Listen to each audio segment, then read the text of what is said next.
હરિઓમ વિદ્યાર્થી મિત્રો, આજે આપણે ધોરણ 8 વિષય સામાજિક વિજ્ઞાન પાઠ આપણો છઠ્ઠો સ્વાતંત્ર્ય ચળવળ.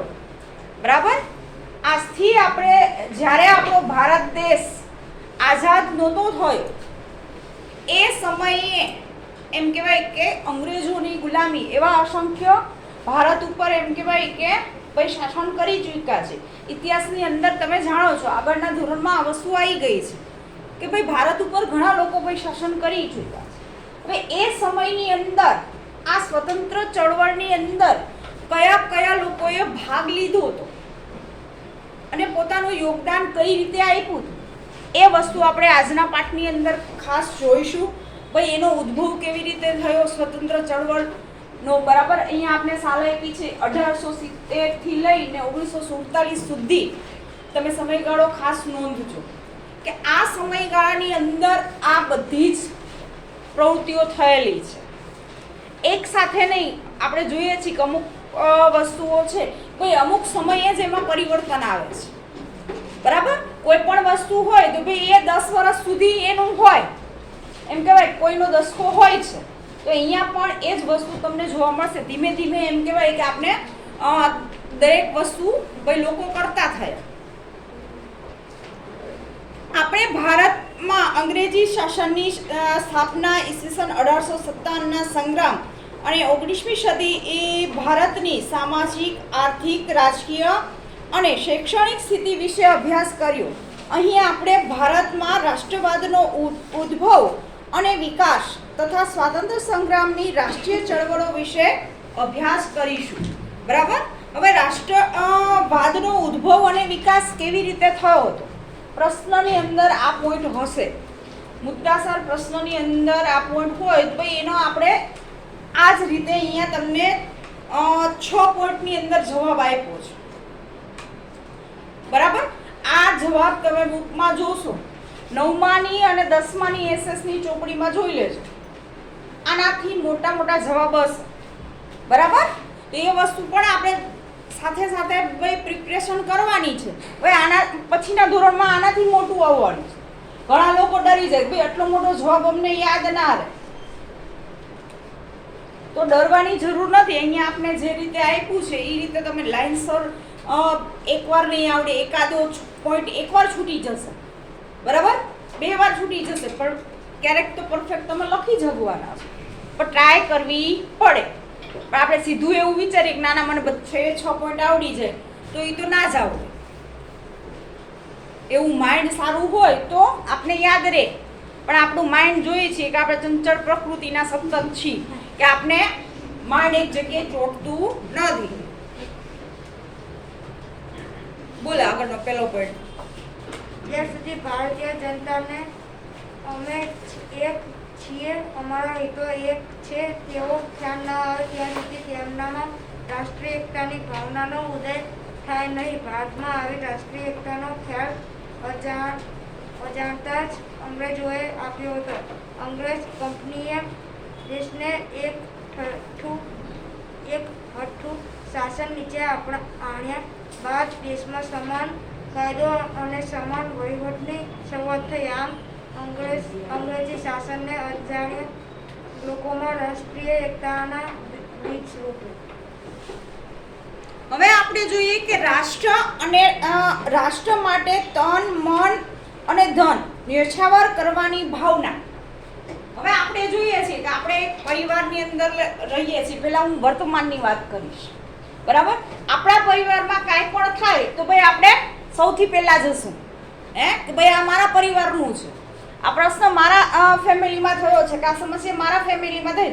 કોઈ આપણા ફેમિલી સામે કોઈ XYZ ગમે એ વ્યક્તિ સામે આવે તો આપણે જડ દઈને જઈએ છીએ. બરાબર ને. સામનો કરવા. ભાઈ કોઈને નુકસાન કર્યું, કોઈને માર્યું હોય તો ફટ દે હાથ અડાડતો નહીં કાલથી મારા ભાઈને કે બેનને. આપણે કહીએ છીએ ને, આપણે મોટા હોય કે નાના હોય. બરાબર. એટલા આમ છીએ. બરાબર. અથવા તો કોઈ પપ્પા અથવા મમ્મી જોડે કોઈ આજુબાજુમાં ઝઘડો થયો હોય તો પણ આપણે ત્યારે સપોર્ટ કરીએ જ છીએ બધા એક થઈને પરિવારના સભ્યો. બરાબર. એ જ રીતે રાષ્ટ્રની અંદર કે ભાઈ ભારતના આપણે નાગરિક છીએ, તો ભાઈ એ સમયે આપણે ભેદભાવ રાખીશું. ભાઈ ના, હું હિન્દુ છું, હું મુસલમાન છું, હું શીખ છું, પારસી છું, તો ભાઈ સામનો કરી શકશું નહીં. જ્યારે એમ કહેવાય કે આ રાષ્ટ્રભાવના ઝઘડવામાં આવી જાય પછી આપને સ્વતંત્રતા મળી છે. પહેલા આપને ખબર જ છે કે ભાઈ અંગ્રેજોની એક જ નીતિ હતી, ભાગલા પાડો અને રાજ કરો. બરાબર, હિન્દુ મુસ્લિમના ઝઘડા વારંવાર કરાવતા હતા. પણ જ્યારે અત્યારે આપણે વર્તમાનમાં જોઈએ છીએ કે ગમે એટલું ગમે એ કહે છે ભાઈ, છતાં પણ આપણે સાથે જ રહીએ છીએ. હે, તમે સ્કૂલમાં સાથે ભણો છો તો ભાઈ એનું મોટું એક્ઝામ્પલ છે, જે એ સમયમાં નહોતું. ભાઈ હિન્દુ ને મુસલમાન ના છોકરાઓ એક સાથે અભ્યાસ પણ નહોતા કરતા. અત્યારે વર્તમાનમાં એ વસ્તુ આપણે જોઈએ છીએ કે બધી કાસ્ટના કોમન આપણે જગ્યાએ ભેગા થઈને અભ્યાસ કરીએ છીએ. તો એ આપણે શું બતાવે છે કે ભાઈ આપણી મોટી એકતા છે.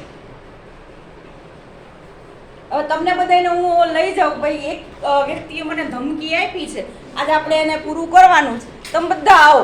આવો ને?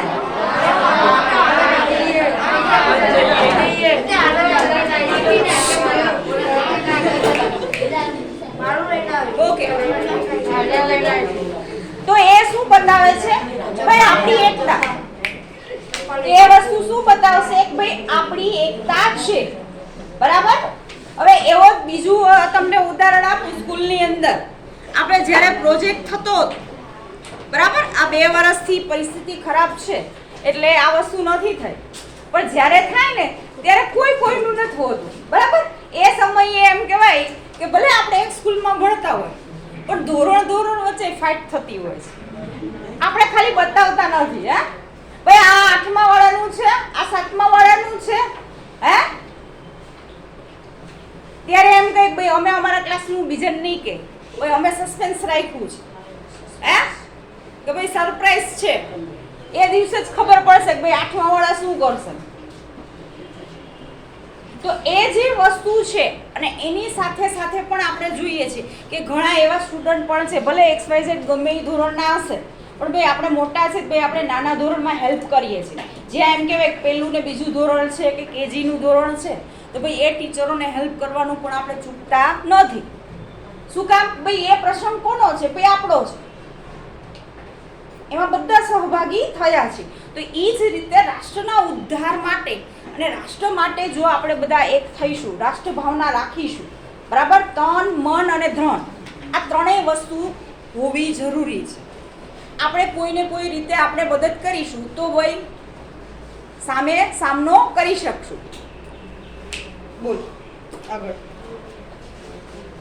કોંગ્રેસ સરકારની આર્થિક શોષણની નીતિના પરિણામે ખેડૂતો પાયમાલ થયા અને ઉદ્યોગ ધંધા પડી ભાંગતા, કારીગર વર્ગ બેરોજગાર થયો. આમ આર્થિક અસંતોષ અને અન્યાયની ભાવના લોકોને અંગ્રેજ સરકાર સામે એક કરે. અંગ્રેજી કેળવણીના પરિપાક રૂપે ભારતમાં બુદ્ધિજીવીઓને એક નાનો પરંતુ શક્તિશાળી વર્ગ ઊભો થયો. રાષ્ટ્રીય શિક્ષણ તેમના રક્ષણ અને સ્વતંત્રની ભાવના જન્માવી, જેના કારણે શ્રેષ્ઠ વિચારકો અને નેતા રાષ્ટ્રને મળ્યા. ભારતમાં અંગ્રેજી ઉપરાંત હિન્દી, ગુજરાતી, મરાઠી, પંજાબી, બંગાળી, ઉર્દૂ વગેરે ભાષામાં ઘણું સાહિત્ય દક્ષિણવાદ સાહિત્યમાં રાષ્ટ્રવાદ, પૌરાણિક ગૌરવ અને વૈચારિક જાગરણને લાગતા વિચારો પૂરતા પ્રમાણમાં રહેતા. રાષ્ટ્રવાદના વિકેન્ડમાં જાગરણ ઘટના ફાળો પણ ભૂલી ન શકાય. અંગ્રેજ જૂના સમયમાં ભારત પુરાતત્વીય સંશોધન થયા અને ભારતમાં પ્રાચીન ગ્રંથોની વિદેશી ભાષામાં અનુવાદ થયો તથા આ સમયે ભારતના ભૂતકાળની ભવ્યતા વિશ્વ સમક્ષ પ્રગટ થઈ. આજનો ભવ્ય ભૂતકાળ ધરાવતી પ્રજા ગુલામ કઈ રીતે રહી શકે તે પ્રશ્ન પ્રજામંચમાં ગુંગળાવતો લાગ્યો. અંગ્રેજોના સમયમાં તાર, ટપાલ અને રેલવેની શરૂઆત થઈ. એક પ્રદેશના લોકો બીજા પ્રદેશમાં લોકો સાથે સંપર્કમાં આવતા. તેમનામાં રાષ્ટ્રીય એકતાના વિચારોને બળ મળી. ઓકે, હવે આપણે જોઈએ છીએ કે એ સમયમાં ખેડૂતોનું શોષણ થતું. બરાબર, આપણે ખબર જ છે કે ભાઈ ભારતનો મુખ્ય વ્યવસાય ખેતી છે. બરાબર, એ આપણે ઇતિહાસથી ભાઈ એમ કહીએ કે ભાઈ એ જાણીએ છીએ. અને એ સમયે એમ કહેવાય કે સૌથી વધારે ખેડૂતોનું શોષણ થતું હતું. બરાબર, ખેતીને લઈને આપણે કહીએ કે ભાઈ એ સમયમાં દુષ્કાળ જેવી પરિસ્થિતિ પણ થતી હતી.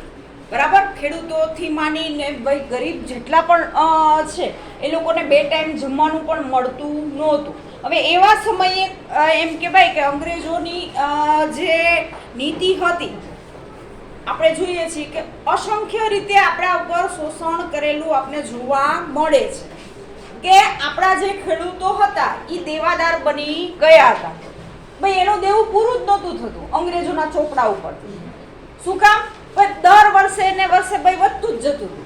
એ જેટલું એમ કહેવાય કે આખા વર્ષની અંદર ભાઈ ઉત્પાદન કરતા હતા એ આખું એમ કહેવાય કે ભાઈ અંગ્રેજોના કર ભરવામાં જતું રહેતું. બરાબર. કે આપણે જોઈએ છીએ કે ભાઈ એ ખેડૂત ઊભો થઈ શકતો નહોતો. બીજું આપણે એ પણ વસ્તુ આપી છે કે બુદ્ધિજીવોએ અનેક નાનો પરંતુ શક્તિશાળી વર્ગ ઊભો કર્યો હતો. હવે અંગ્રેજી કેળવણીની શરૂઆત થઈ. બરાબર. ધીમે ધીમે લોકોને એમ કહેવાય કે ભાઈ ભાષાઓ તરફ, અભ્યાસ તરફ, આ બધી જ વસ્તુઓ તરફ લોકો વળવા લાગ્યા. બરાબર. જેના કારણે આપણે જોઈએ છીએ કે વર્તમાનપત્ર, પછી તાર, એ બધી જ વ્યવસ્થાઓ ધીમે ધીમે શરૂ થઈ. રેલવેની શરૂઆત થઈ. બરાબર. જેના કારણે એક જગ્યાએથી બીજી જગ્યાએ લોકો જતા થયા. બરાબર. લોકોને ભાઈ ખબર પડી કે ભાઈ આ જગ્યાએ આવા માણસો રહે છે, કે આ વિસ્તાર એવો છે. બરાબર. તો એ જે સંપર્કમાં આવ્યા એના કારણે ભાઈ ધીમે ધીમે લોકો એક થતા ગયા. બરાબર.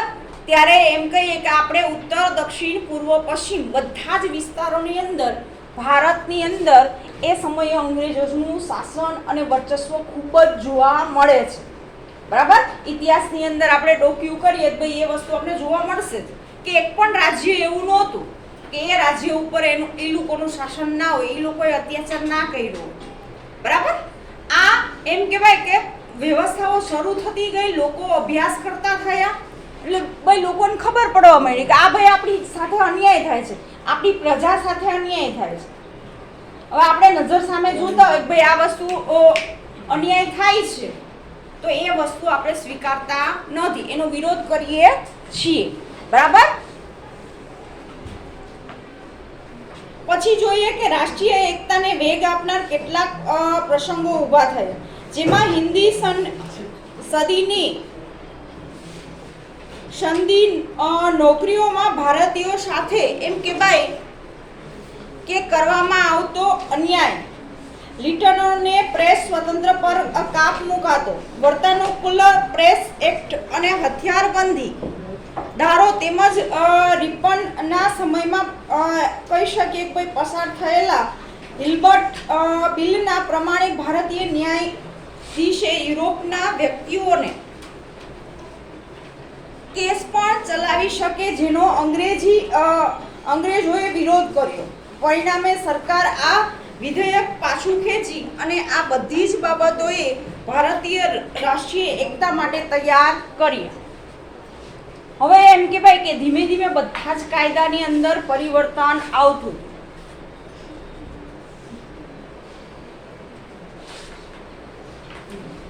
હવે એ કાયદાઓની અંદર તમે જોઈ શકો છો, અહીંયા આપણે એ પણ વસ્તુ કીધી છે કે ભાઈ હિન્દી એ લોકોને અન્યાય પેલા વધારે થતો હતો. ભાઈ આપણી સમકક્ષ કોઈ પણ જગ્યાએ હોય, ભાઈ હિન્દુઓને મહેનતાણાથી લઈ અને નોકરીની અંદર પોસ્ટમાં પણ નીચે રાખવામાં આવતા હતા. ઉપરની પોસ્ટમાં ભલે લાયકાત ધરાવતું હોય, આવડત ધરાવતું હોય, છતાં પણ બી એ સમયે એ જોબ એને આપવામાં નહોતી આવતી, કે એ કામ એને કરવા દેવામાં આવતું નહોતું. જ્યારે એ જ વસ્તુ અંગ્રેજી અમલદાર હોય તો એ લોકોને વધારે ભાઈ બેનિફિટ મળતું. આ અન્યાય પણ આપણા દેશના લોકોએ ભાઈ સહન કર્યો. પછી ભાઈ એક લિમિટ આવી ગઈ કે બધું કામ કરીએ અમે અને મહેનતાણું વધારે લે છે કોણ? ભાઈ અંગ્રેજો. તે વસ્તુ ચાલશે નહીં. આગળનો ટોપિક છે હિન્દી રાષ્ટ્રીય મહાસભાની સ્થાપના. હવે આ પણ એટલો જ મહત્વનો ટોપિક છે કે ભાઈ હિન્દી રાષ્ટ્રીય મહાસભાની સ્થાપના કોણે કરી, કઈ રીતે કરી, એનો ઉદ્દેશ શું હતો. બરાબર. એ બધી જ વસ્તુઓ આપણે જોઈશું. રાષ્ટ્રવાદના વિચારોને ચોક્કસ દિશા આપવા એક રાષ્ટ્રીય સંસ્થાની જરૂરિયાત હતી, જે અંગ્રેજોની સામે ભારતીયોના હિતોની રજૂઆત કરે. હિન્દી રાષ્ટ્રીય મહાભાષાની સ્થાપના કેટલીક સંસ્થાઓની સ્થાપના કરવામાં આવી હતી. આ બધી જ સંસ્થાઓએ હિન્દી રાષ્ટ્રીય મહાસભાની સ્થાપના માટેનું વાતાવરણ તૈયાર કર્યું. હિન્દી રાષ્ટ્રીય મહાસભાની સ્થાપના માટે નિવૃત્ત અંગ્રેજ અધિકારી A.O. હ્યુમનો ફાળો મહત્વનો છે.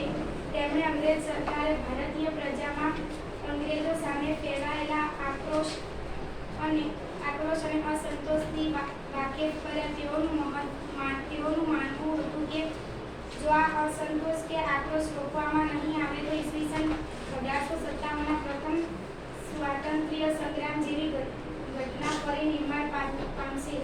28 ડિસેમ્બર 1885ના રોજ કોંગ્રેસનું પ્રથમ અધિવેશન મુંબઈમાં ગોકુળદાસ તેજપાલ સંસ્કૃત પાઠશાળામાં મળ્યું, જેમાં 72 જેટલા પ્રતિનિધિઓ હાજરી આપી હતી અને વ્યોમેશ ચંદ્ર બેનર્જી આ અધિવેશનના પ્રમુખ હતા. દાદાભાઈ નવરોજી, ફિરોઝશાહ મહેતા, બદરુદ્દીન તૈયબજી, કે.ટી. તેલંગ, ગોપાલકૃષ્ણ ગોખલે, દિનશા વાછા વગેરે મુખ્ય આગેવાનો હતા. તેના પ્રથમ તબક્કાના સમયગાળા દરમિયાન મહાસભાએ સરકાર સામે રાજકીય હકો, આર્થિક અને સામાજિક વિકાસ, શૈક્ષણિક પ્રગતિ વગેરે માટે કરેલી માંગણીઓ અંગ્રેજ સરકારે અવગણી હતી. આમ છતાં આ માંગણીઓ ભવિષ્યની લડત માટે મજબૂત પાયો નાખ્યો. મહાસભાએ ધારાસભાના વિસ્તાર કરવાની માંગણી, લશ્કરી ખર્ચ ઘટાડવું, કરાવેલા ઘટાડા, ખેડૂતોના દેવામાં રાહત આપવી. ઓકે, હવે આપણે જોઈએ છીએ કે રાષ્ટ્રવાદનો ચોક્કસ દિશા આપવામાં એક રાષ્ટ્રીય સંસ્થાની જરૂર હતી. બરાબર, આપણે જોઈએ છીએ કે કોઈ પણ વસ્તુ કરવા માટે એક સારી દિશા ચિંધનાર વ્યક્તિ હોવો જોઈએ. બરાબર, અથવા તો કોઈ સંસ્થા હોવી જોઈએ. સારું વિચાર કરવો અને એના ઉપર અમલ કરવો. સારો વિચાર તો અસંખ્ય લોકો કરે છે, પણ અમલ કરનાર વ્યક્તિ હોવો જોઈએ. બરાબર, તો અહીંયા એ આપણે સંસ્થા મળે છે અને એ સંસ્થા દ્વારા એમ કહેવાય કે અંગ્રેજોની સામે ભારતીયોની હિતોની રજૂઆત કોણ કરશે. હવે તમે વિચારો કે સત્તા ઉપર હોય અને એની સામે વિરોધ કરવો, વાત કરવી, એ ખૂબ જ અઘરું છે. હવે આપણે આપણા ઘરની અંદર જ જોઈએ છીએ, કોઈ પણ વસ્તુ કરવી હોય, ફેમિલી મેમ્બર્સ બધા બેઠા હોય, પણ આપણે ખબર જ છે કે ભાઈ હેડ હોય એની સામે આપણે મમ્મીને તો કહી શકીએ, બરાબર, પણ પપ્પાને કેવું હોય તો ભાઈ વાયા વાયા બધું જાય છે. બરાબર, સીધું કહેવાની આમાંથી એકની હશે નહીં. શું કામ? પપ્પાને સીધું કહી તો પછી આપણે શું થાય છે એ મને તમને બધાને ખબર છે.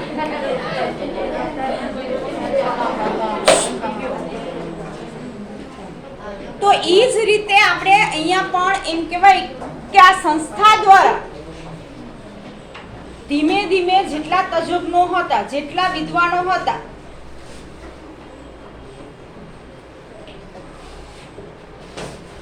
એ બધા જ દ્વારા એમ કહેવાય ભાઈ પ્રયત્નો થવા લાગ્યા કે ભાઈ આ વિસ્તારની અંદર કે ભાઈ આ જગ્યાએ ભાઈ ભારતની પ્રજાને નુકસાન થાય. ભાઈ અહીંયા મારા વિસ્તારની અંદર આપણે ખબર જ છે કે ભાઈ એ સમયે રાજા રજવાડા હતા, તો એ રાજા રજવાડાની અંદર પણ આપણે ખબર છે ઘણા અંગ્રેજો ભેગા મિક્સ થઈ ગયા. બરાબર, હવે તમે વિચારો ભારતના હોવા છતાંય ભાઈ અંગ્રેજોને સાથ આપતા હતા. હવે એ સમયે બધી જ પરિસ્થિતિનો વિચાર કરી અને રજૂઆત કરવી ને એ પણ અઘરું હતું, પણ છતાં પણ આપણે જોઈએ છીએ કે ભાઈ આપણે એવા અસંખ્ય પ્રયત્નો કર્યા. તે પછી આપણે એમ કહેવાય કે ભાઈ આઝાદીનો અત્યારે આપણે અહેસાસનો અનુભવ કરી રહ્યા છીએ, કોઈ આઝાદીથી જીવી રહ્યા છે. અત્યારે આપણે કોઈની ગુલામીમાં જીવતા નથી. તમે ધારો ત્યારે ભાઈ બહાર જઈ શકો છો, આવી શકો છો, બરાબર, પણ પહેલાના સમયની અંદર આ વસ્તુ હતી નહીં. આપણે અત્યારે જોઈએ છીએ કે ભાઈ આપણી ઈચ્છા પ્રમાણે કાંઈ પણ વસ્તુ કરી શકીએ, જ્યારે એ સમયે આ વસ્તુ હતી નહીં. પછી આપણે જોઈએ છીએ કે 72 જેટલા પ્રતિનિધિઓ હાજરી આપી હતી. કઈ જગ્યાએ? તો જો એમાં ખાસ કરીને આપણે જોઈએ છીએ કે ગોકુલદાસ, બરાબર, એ ઉપરાંત ગોપાલકૃષ્ણ ગોખલે, દાદા નવરોજી, ફિરોઝ શાહ મહેતા, બદરુદ્દીન તૈયબજી, બરાબર. આવા અસંખ્ય નેતાઓ હતા. હમણાં તમને કોમ્પિટિશન પણ જે ગઈ કે એવા આઝાદીની ચળવળમાં એવા જે નેતાઓ નહોતા જે ભાઈ હાઇલાઇટ નથી થયા, એવા વ્યક્તિઓને તમે શોધીને ભાઈ એના વિશે લખો. કોમ્પિટિશનની અંદર સબ્જેક્ટ પણ એવો આપ્યો હતો તમને, બરાબર. તો એવા અસંખ્ય લોકો છે, પણ અહીંયા જે હાઇલાઇટ થયેલા છે, જે એમ કહેવાય કે ભાઈ પ્રખ્યાત છે, એવા લોકોના અહીંયા આપણે નામ આપેલા છે. ભાઈ એ સમયે ગોપાલ કૃષ્ણ ગોખલેથી લઈ અહીંયા તમે નામ બધા જોશો તો બધી જ જ્ઞાતિના લોકો હશે. મુસ્લિમ પણ છે, બરાબર, હિન્દુ પણ છે, શીખ પણ હશે, બરાબર. બધી જ કાસ્ટના લોકો આપણે જોવા મળે છે ને બધા જ સંપ્રદાય વાળા ભેગા થઈ અને ભાઈ વિરોધ કરેલો આપણે જોવા મળે છે.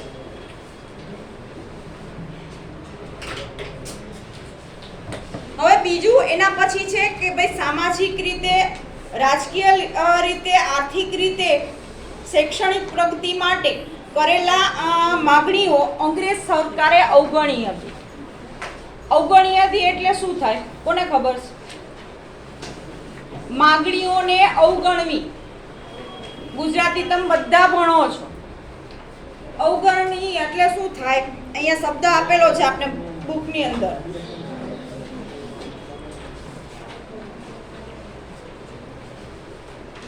નથી ખબર કોઈને? માહી બોલો.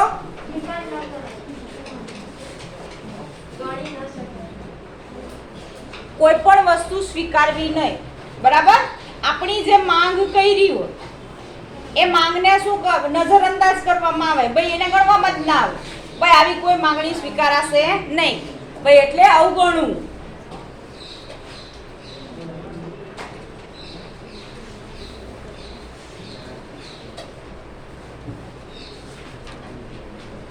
આગળ બોલ.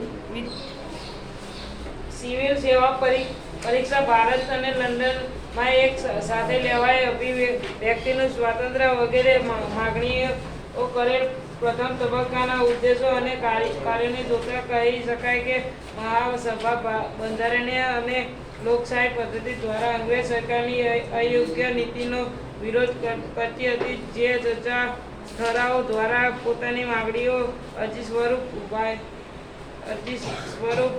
વાઇસરોય પાસે મોકલતી. આ પ્રકારના નરમ કે મોવાડવાદી વલણને લીધે તેઓ મોવાડવાદી નેતાઓએ હિન્દના શિક્ષિત મધ્યમ વર્ગને સંગઠિત કરી રાષ્ટ્રીય ચેતન માટે ભૂમિકા તૈયાર કરી. આ સમયગાળા દરમિયાન કોંગ્રેસમાં ગંધર ટિળકલાલ, લજપતરાય અને બિપિનચંદ્ર પાલ જેવા નેતાઓ કોંગ્રેસની મહાન નીતિઓમાં આમૂલ પરિવર્તનની માંગણી કરતા તેમણે વિનંતી કે પ્રાર્થના કરવાની કોંગ્રેસ નીતિની ટીકા કરી. તેઓ કહેતા સરકારને નેક ઇરાદા પર વિશ્વાસ કરતા આપણી શક્તિ પર વિશ્વાસ કરવો જોઈએ. તેઓ જવાહરવાદી તરીકે ઓળખાયા. તિલક મહારાજે કહ્યું કે સ્વરાજ મારો જન્મ સિદ્ધ અધિકાર છે, તે હું લઈને જ જંપીશ. લાલ બાલ અને પાલની પરિણામે જાગૃત થયેલા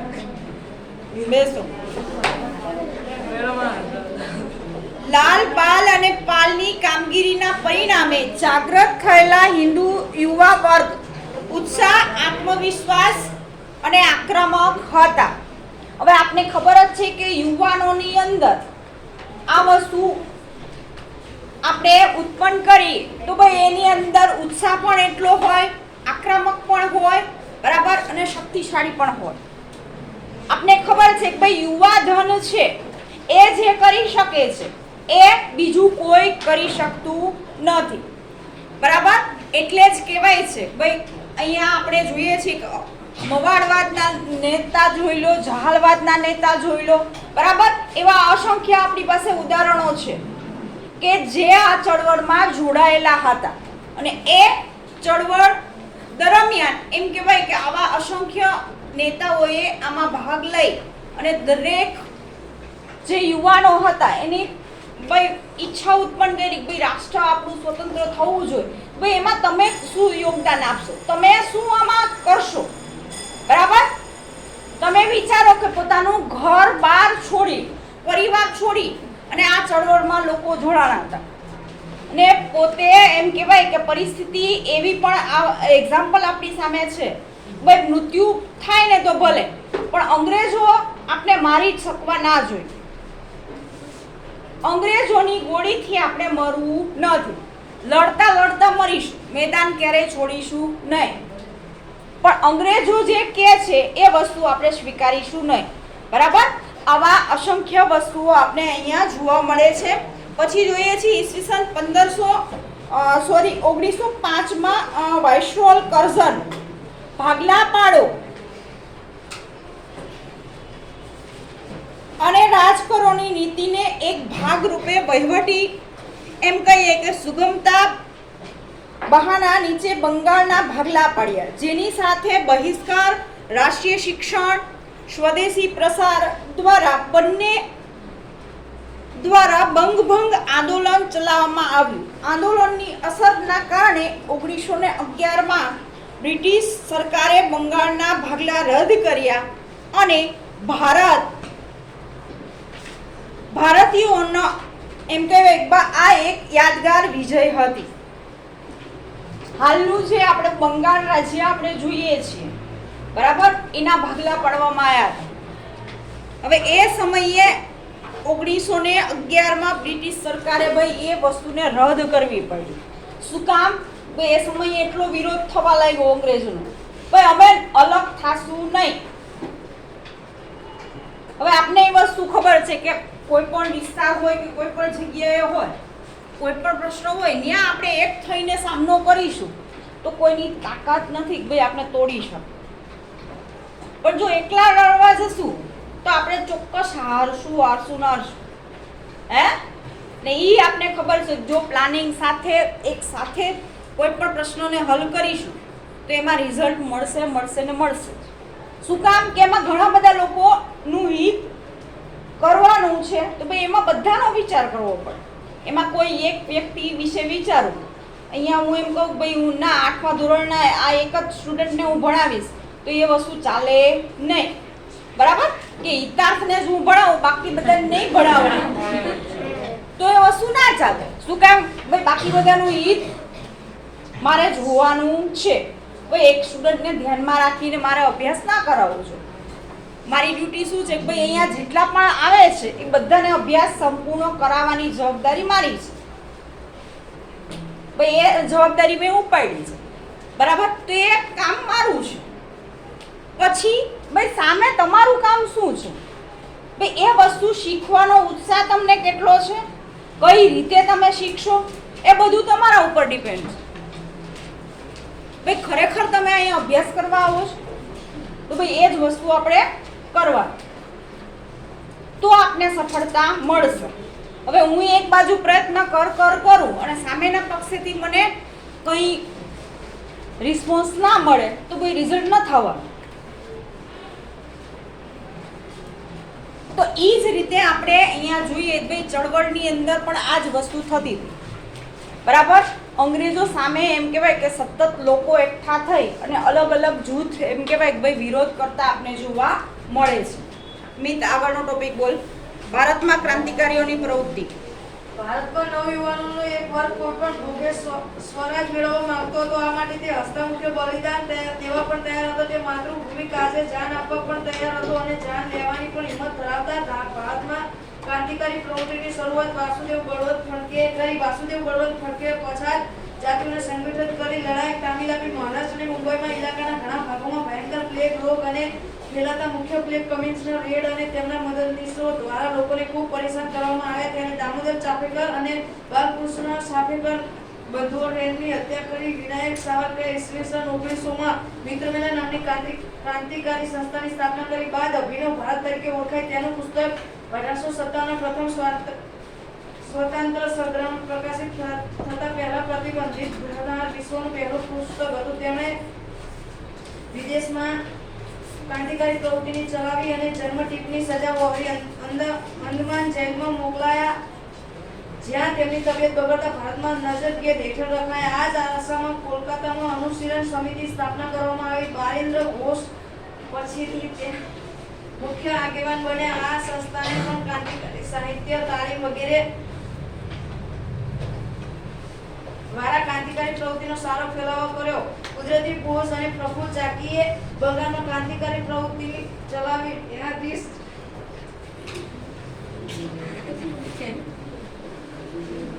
કિંગ્સફોર્ડની હત્યા કરવા યોજના ઘડી. તેમની બગી પર બોમ્બ ફેંકવામાં આવ્યો, પરંતુ કિંગ્સફોર્ડની જગ્યાએ ગાડીમાં બેઠેલ વકીલ કેનેડીના પત્ની, તેમની દીકરી મૃત્યુ પામે. ખુદીરામ બોઝને ફાંસીની સજા થઈ અને પ્રફુલ્લ ચાકીને પોતાને ગોળી મારી બલિદાન પસંદ કરી.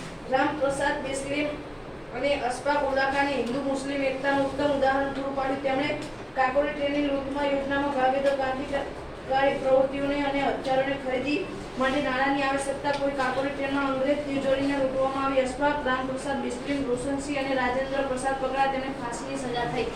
ઓકે, હવે આપણે જોઈએ છીએ કે ભારતમાં નવયુવાનોએ એક વર્ગ ભોગે સ્વરાજ મેળવવા માંગતા હતા. હવે એ સમયના જેટલા યુવાનો હતા એ બધા જ યુવાનો કોઈ પણ ભોગે, બરાબર. આપણે જોઈએ કે ભાઈ સમાજની અંદર આ વસ્તુ હોવી જરૂરી છે. ભાઈ કોઈ પણ ભોગે આપણે જ્યારે એવું નક્કી કરી લે ભાઈ હવે કાં મરશું ને કાં મારશું, બરાબર. એ સમયે દરેક યુવાનની અંદર આ વસ્તુ હતી કે કાં હવે અંગ્રેજોનું અમે પૂરું કરશું અથવા ભાઈ અમે પૂરા થઈ જશું. આવો વિરોધ કર્યો, બરાબર. એની અંદર તમને અસંખ્ય લોકો જોવા મળશે, અસંખ્ય સંસ્થાઓ આપને જોવા મળે છે ઇતિહાસની અંદર. ભાઈ આ બધા એક થઈ અને કંઈક ને કંઈક પ્રવૃત્તિઓ કરતા થાય, બરાબર. હવે આખા ભારતની અંદર તમે જુઓ કે દરેક ક્ષેત્રની અંદર નાની વસ્તુનો વિરોધ થતો ગયો. પછી ભાઈ અંગ્રેજોને બીક લાગવા લાગી કે હવે આપણે અહીંયા ટકી શકશું નહીં, બરાબર. એને ઘણા પ્રયત્ન કર્યા. આપણે જોઈએ છીએ કે એનો શાસન હલાવવા માટે આપણે ઘણી મહેનત કરવી પડી. શું કામ? ભાઈ 200 વર્ષ સુધી કન્ટિન્યુ એમ કહેવાય ભાઈ એ લોકોએ શાસન કર્યું આપણા ભારત દેશ ઉપર. તો તમે વિચાર કરો કે એને કેટલું બધું, આટલા વર્ષો તમે સમયગાળો તમે જોઈને કહી શકશો ભાઈ આટલા સમય સુધી કોઈ પણ વ્યક્તિ ટકી શકશે? ભાઈ ટકી રહે છે. ભાઈ એ વસ્તુ હવે અશક્ય બને. આપણે વર્તમાનમાં વિચારીએ ભાઈ આટલું શાસન એક આપણે જોઈએ છીએ ભાઈ 5 વર્ષની આપણે અત્યારે કોઈના હાથમાં આપી છે, બરાબર. ભારત લોકશાહી દેશ છે ને 5 વર્ષ આપણે કોઈને આપીએ છીએ. ભાઈ 5 વર્ષ પછી આપણે નથી યોગ્ય લાગતું ભાઈ એને જવા દઈએ, ભાઈ એને બીજી વાર સત્તા ઉપર આપવા દેતા નથી.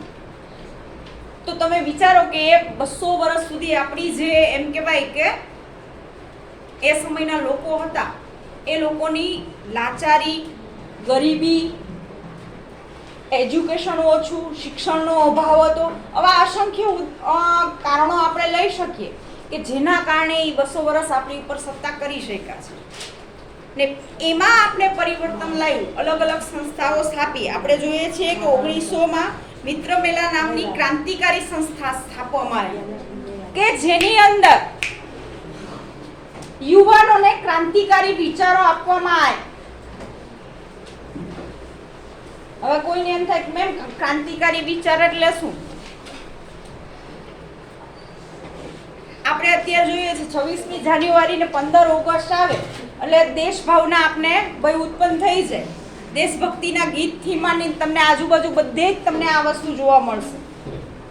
એ જ રીતે એ સમયે એમ કહેવાય કે દરેક યુવાનને ભાઈ આવી ટ્રેનિંગ આપવામાં આવી. ભાઈ તમારે દેશ માટે કામ કરવાનું છે. હવે પરિવાર, મા બાપ, ભાઈ બહેન બધું જ ભૂલી જવાનું છે. આજના જે યુવાનો છે ભાઈ આજ કામમાં જોડાશે ભાઈ એવી ભાવના ઉત્પન્ન કરવી. ને એ સમયે આપણે જોઈએ છીએ ખુદીરામ બોઝ લઈ લો, રામપ્રસાદ બિસ્મિલ લઈ લો, અશરફ ઉલ્લા ખાન લઈ લો, આવા અસંખ્ય લોકો છે ભાઈ આ વસ્તુમાં જોડાયેલા આપણે જોવા મળે છે.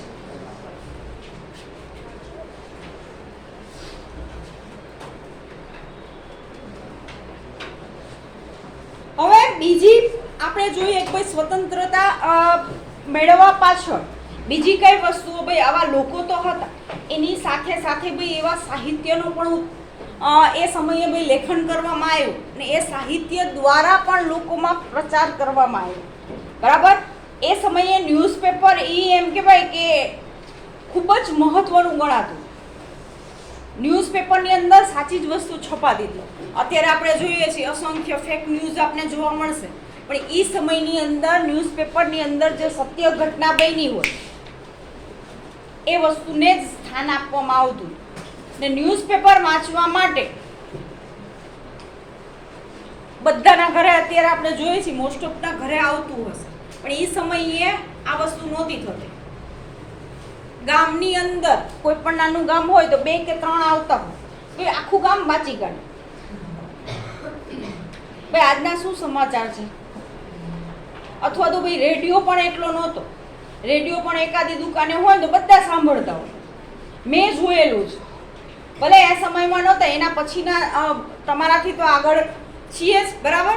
તો અમે નાના હતા તે અમને જોવા મળતું હતું કે ક્રિકેટ મેચ કે હોય ને, હવે એ સમય અમે નાના હતા એ સમય ટીવીની હજી શરૂઆત જ થઈ, તો મેચની કોમેન્ટ્રી સાંભળવા લોકો પાનની દુકાન ભેગા થઈ જતા. દુકાનવાળો એ દિવસે કશું ના બોલે, બધા જ કોમેન્ટ્રી સાંભળતા હોય ભેગા થઈને. અથવા તો કોઈ એવી જગ્યા હોય તો ત્યાં બધા ભેગા થઈને રેડિયો ઉપર સાંભળતા હોય ભાઈ આજ ભારત ને પાકિસ્તાનનો મેચ છે. તો એ સમયે આવી પણ ઘણી બધી એમ કહેવાય ભાઈ ઘટનાઓ જોવા મળતી હતી. બરાબર. કે ન્યૂઝને સાચા માનવામાં, સાચા જ ન્યૂઝ ભાઈ ફેલાવતા. પછી આપણે જોઈએ છીએ કે નાણાંની આવશ્યકતા હોય, કાકોરી ટ્રેનને લૂંટવી. હવે અંગ્રેજો આપને ખબર જ જાણતા નથી ભાઈ કેટલું લઈ ગયા છે, પણ આપણી અસંખ્ય જે કિંમતી વસ્તુઓ છે એ અંગ્રેજો પોતાની સાથે લઈ ગયા છે, જે હકીકતમાં ભારતની છે. બરાબર. આજે પણ એમ કહેવાય કે વિદેશની અંદર મ્યુઝિયમની અંદર અસંખ્ય વસ્તુઓ તમને જોવા મળશે. બરાબર. અત્યારે સિમ્બોલ મારી દીધું છે કે ભાઈ આ વસ્તુ અમારા દેશની છે, પણ હકીકતમાં એ ભારતની છે. હવે તમે વિચારો કે એ સમયે સોનાની નગરી હોય ને એવું બાકીના દેશોની સરખામણીમાં ભારતની વસ્તુ હતી. કોઈ ભારત એટલે ત્યાં જાણે કે સોનું ઉગતું હોય ને એવું છે, એટલો પૈસાદાર દેશ છે, એનો અર્થ એવો થાય છે. હવે તમે વિચારો કે એ સમયે રાજા મહારાજાઓ પાસે આ વસ્તુ હતી પણ ખરા, અને એ વસ્તુ અંગ્રેજો જ્યારે ટ્રેનમાં ભરી લઈ જતા હતા. હવે વસ્તુ હતી કોની? હકીકતમાં આપણી. અને આપણી જ વસ્તુઓ ઉપર ભાઈ આવા ક્રાંતિકારી લોકોએ વિચાર કર્યો કે ભાઈ આપણી જ વસ્તુ એ લોકો લઈ જાય તો ભાઈ એ વસ્તુ આપણે આપણા આસપાસની જે પ્રજા છે એના કામ માટે આપણે ઉપયોગમાં લઈ શકીએ કે નહીં. બરાબર. એટલા માટે એમ કહેવાય કે અંગ્રેજોની ઘણી બધી આવી તિજોરીઓ તોડવામાં ભાઈ એ સમયે પણ આવી ઘટનાઓ બનતી હતી, ભાઈ લૂંટવામાં આવતું હતું. અત્યારે આપણે એવી કોઈ પરિસ્થિતિ બહુ ઓછી થાય છે. શું કામ? ભાઈ અત્યારે કોઈ એવું ગુલામી કે એવી કોઈ પ્રથા આપણે જોવા મળતી નથી. દરેક લોકો શું ભાઈ કામ કરીને મહેનતાણું મેળવે છે, ભાઈ એમાં ખુશ છે આપણી આસપાસના બધા જ લોકો. બરાબર. પણ જ્યારે એમ કહેવાય કે આવી પરિસ્થિતિ થાય, અસંતોષ થાય. બરાબર. તમે જે કામ કરતા હો એ કામનું તમને ના મળે તો અસંતોષ થવાનો જ છે. બરાબર. એ હું હોઉં કે તમે હો, ભાઈ આ વસ્તુ થવાની જ છે. તો એ સમયે આ પણ એક એક્ઝામ્પલ છે આપણી સમક્ષ. બરાબર. પછી મહિલાઓને ક્રાંતિકારી પ્રવૃત્તિમાં સક્રિયતા બનાવી. ભાઈ યુવાનો તો જોડાયા હતા, એની સાથે સાથે તમે જુઓ તો ભાઈ મહિલાઓને પણ ભાઈ આ વસ્તુ શીખવાડવામાં આવી ને એ સમયે કદાચ આપણે કંઈ ભાઈ શીખવાડ્યું નહીં, જોઈને પણ એમ કહેવાય ભાઈ મહિલાઓએ પણ સાથ આપ્યો. એવા પણ ઉદાહરણ છે. ભાઈ યુદ્ધના મેદાનમાં ભલે રાણી લક્ષ્મીબાઈ એમ કહેવાય પોતાના સંતાન સાથે લડ્યા, બરાબર, એ મોટું એક્ઝામ્પલ આપણે જાણીએ છીએ. એ સિવાયની પણ સ્ત્રીઓએ ભાઈ અસંખ્ય પોતાના બલિદાન આપ્યા છે. પોતાનો દીકરો હોય, પતિ હોય, બરાબર. તો ભાઈ એને હસતા મુખે કીધું ભાઈ તમે યુદ્ધની અંદર જીતીને આવજો, હારીને આવશો ને એ વસ્તુ અમને પસંદ નથી.